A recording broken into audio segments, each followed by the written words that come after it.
Бүгінгі біздің түсіндіретініміз ол процедуралық дағдылар. Ең алдымен процедуралық дағдыларды бастамас бұрын біз қолымызды өңдеп алу керекпіз. Яғни қолымызды біз 151 бұйрық бойынша 2 желтоқсан 2022 жылы қабылданған. Ең басымен біз қолымызды өңдемей тұрып этикалық, яғни ешқандай қолымызда сақина, білезіктер болмау керек, тырнағымыз боялмау керек, боялған болмау керек, яғни тырнағымыз дұрыс алынған болу керек. Ең бірінші қолымызды жумас бұрын біз өзімізге керекті температурада суды дайындап аламыз.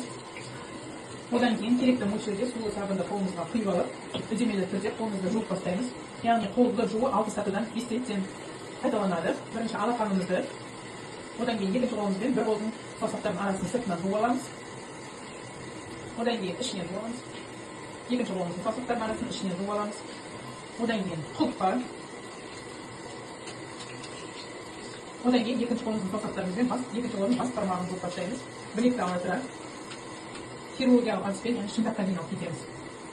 Солай екінші қолдың саусақтарымен екінші қолдың бас бармағын, бес-реттен екінші қолдың білегін шынтаққа дейін ала кетеміз. Одан кейін, яғни екінші бір қолымыздың тырнақтың ұшын екінші қолымыздың алақаны 5 реттен жуып алу керекпіз. Одан кейін қолымызды шайнамыз.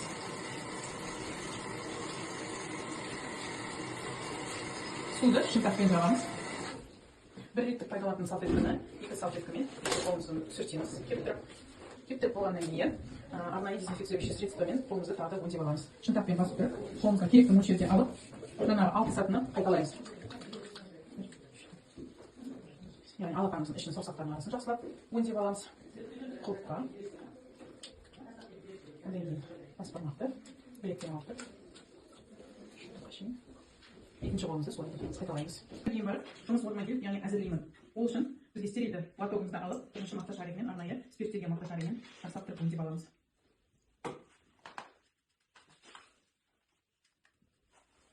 Осыны тастаймыз. Ол үшін әрі қарай біз процедураны жалғастыру үшін 4 мақта шаригі қажет болады.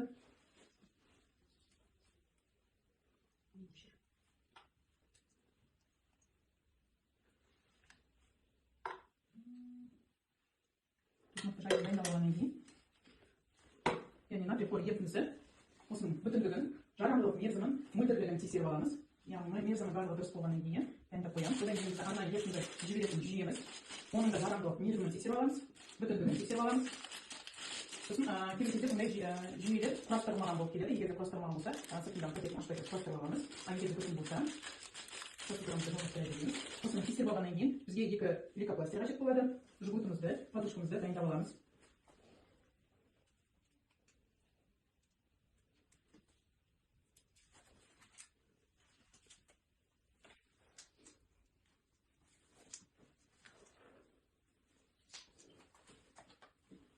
Натрий хлорын яғни колпачогын алып, агласына тастаймыз. Бетін бір мақталы шарикпен жақсылап тұрып сүртіп аламыз. Өңдеп мақта шаригін аузында қалдырамыз. Жүйемізді алып, арнайы ашылатын жерінен ашып аламыз. Сыртын агласына тастаймыз. Одан кейін тұрғылықты жерін ашып, колпачогын ашып, агласына тастап, етімізге жақсылап тұрып аламыз.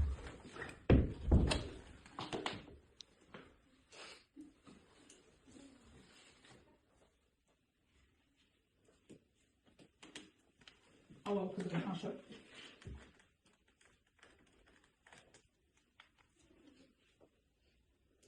жауып, одан кейін системамыздың штативке келіп,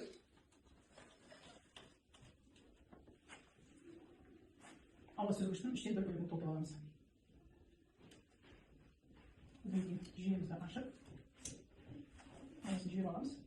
Жүйемізде ешқандай ауа қалмауы қажет.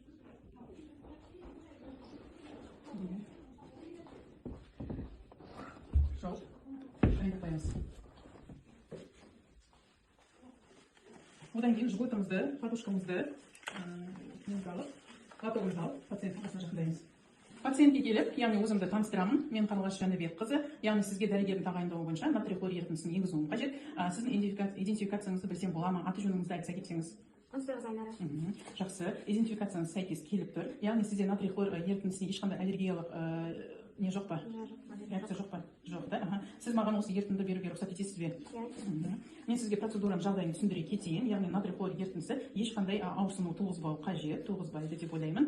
Яғни процедуралық процедураны бастауға рұқсат етсеңіз. Бастаймыз. Науқастың яғни бірінші темір жамылғысын тексеріп аламын. Темір жамылғысында ешқандай ісінулер жоқ, абсцесс жоқ, жара жоқ.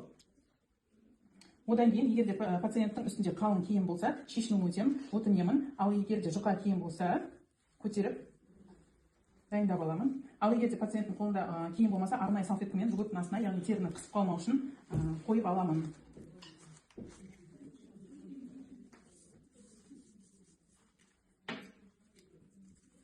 Тері жамылғысын тексеріп алғаннан кейін жүгіртпен жақсылап бекітіп аламын.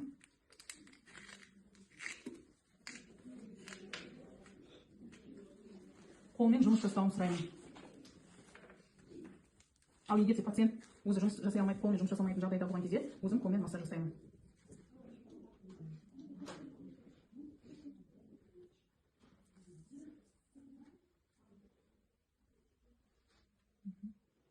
Венаны тартқаннан кейін бастап, мақта дәнегінен сүртіп бастаймын. Яғни жоғарыдан төмен қарай. Бірінші үлкен аймақты жақсылап тұрып, спиртті мақтамызбен сүртіп аламыз. Одан кейін ортан аймақты. Және инъекция беретін жерімізді сүртеміз. Мақта шаригін, үшінші мақта шаригін, төртінші, бесінші саусағын ортамызға қалдырамыз.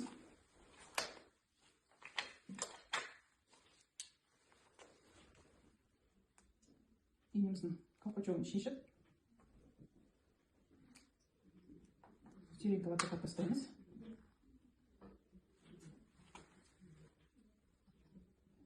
Екінші саусағымызбен басып тұрып, еркіндің инесін өзімізге қаратып аламыз.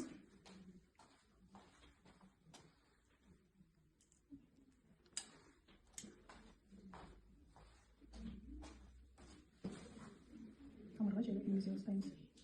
Яғни тамырға түскен түспегенімізді камилиясына байқап тұрамыз. Яғни тамырға түскеннен кейін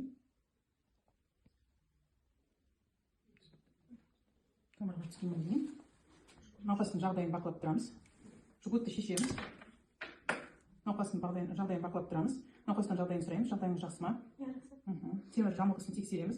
Ешқандай қызарулар, ісінулер жоқ. Ерітіндімізді жайлап жібере бастаймыз.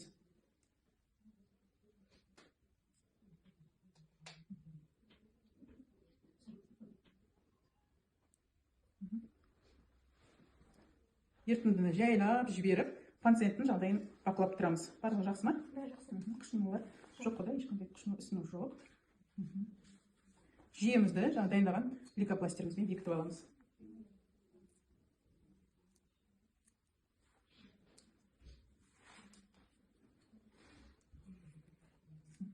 Иненің беті ашық қалмау үшін жаңағы үшінші мақтамызбен иненің бетін жауып қоямыз.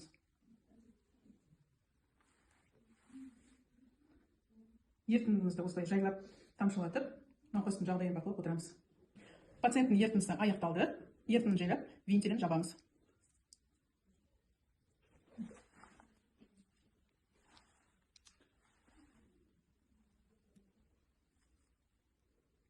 Мақтаны ұстай отыра, инені аламыз. Пациентті қолын бүгіп отыруын сұраймыз. Инемізді латопқа салып, жұмыс орнымызға алып кетеміз.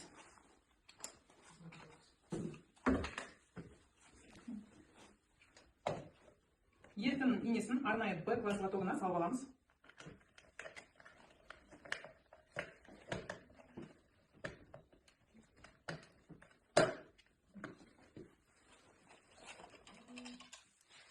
Жүйені алып Б классына саламыз.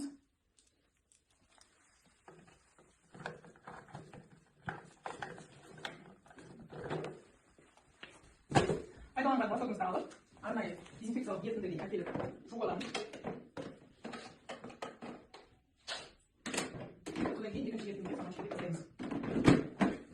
Сосын арнайы дезинфицирующий салфеткамыз бар. Сонымен жұмыс орнын барлығын сүртіп аламыз. Яғни жүгіртімізді болғаннан кейін қолғабымызды шешеміз. Классына тастаймыз. Қолымызды қайтадан 151 бұйрық бойынша өңдеп аламыз.